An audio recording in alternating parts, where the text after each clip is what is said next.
Tense में सबसे पहले प्रेजेंट टेंस अपन देखते हैं।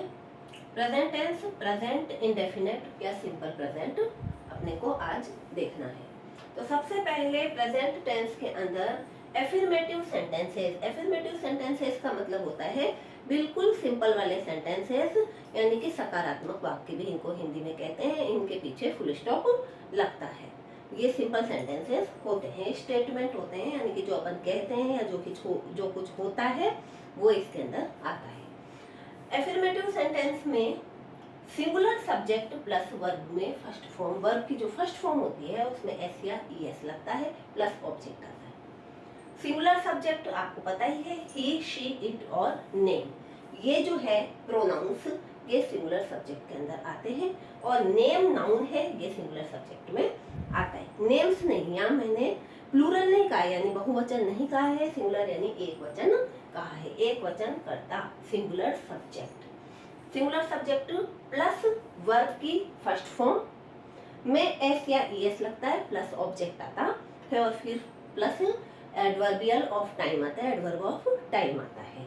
तो अपन देख लेते हैं sentences. Example, he eats mango, वह मैंगो खाता है। He eats mango singular subject है, सिंगुलर सब्जेक्ट के बाद ईट में एस लग गया, ये आपका ठीक है।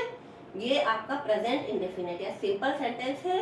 और पहला फॉर्मूला है सिंगुलर सब्जेक्ट में वर्ब में एस या ईएस लगता है। ये आपको लर्न करने वाली बात नहीं है, तो बार बार बोलेंगे तो ये वैसे ही याद हो जाती है।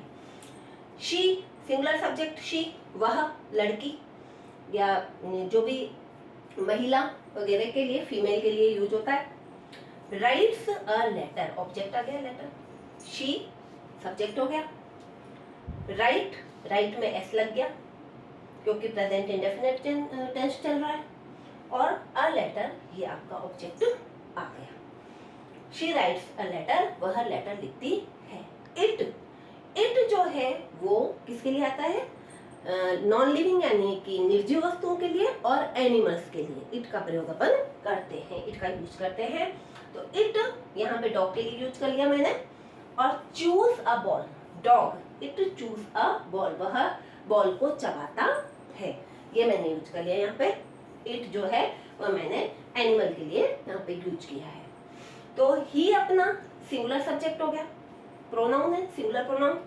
शी अपना सिंगुलर सब्जेक्ट हो गया, इट सिंगुलर सब्जेक्ट हो गया। और अपन आ जाते हैं नाउन पे। नाउन नेम, किसी भी चीज के all the naming words are noun. अपने को पता ही है कि सारे नेमिंग वर्ड्स होते हैं जो नाउन कहलाते हैं। अब यहाँ पर अपन रोहन को ले लिया है, ठीक है। Name, Rohan studies English daily, यहाँ पर एडवर्ब ऑफ टाइम भी लगा दिया है अपन ने, प्रेजेंट इंडेफिनिट टेंस का एडवर्ब ऑफ टाइम लगा दिया है यहाँ पे डेली। अब वो आगे बताएंगे अपन कि प्रेजेंट इंडेफिनिट टेंस के एडवर्ब ऑफ टाइम कौन कौन से होते हैं।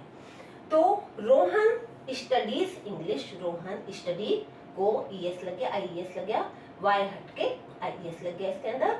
तो ये प्रेजेंट इंडेफिनिट टेंस का रूल फॉलो कर रहा है। Rohan studies, Rohan singular noun है, सिंगुलर सब्जेक्ट है। स्टडीज इंग्लिश, क्या ऑब्जेक्ट आ गया इंग्लिश, और डेली एडवर्ब ऑफ टाइम आ गया। तो इस तरह से ये जो है वह प्रेजेंट इंडेफिनिट या प्रेजेंट सिंपल भी जिसे कहते हैं, उसके एफर्मेटिव सेंटेंस में सबसे पहला शुरुआत सिंगुलर सब्जेक्ट प्लस वर्ब में एस या ईएस, वर्ब की फर्स्ट फॉर्म में एस या ईएस लगता है। ये रूल नंबर 1 है। इसमें अपने को 4 अपने ये जो है ये सिंगुलर सब्जेक्ट्स हैं। इस तरह से ये आपका हो गया सबसे पहले प्रेजेंट इंडेफिनिट टेंस का एफर्मेटिव सेंटेंस।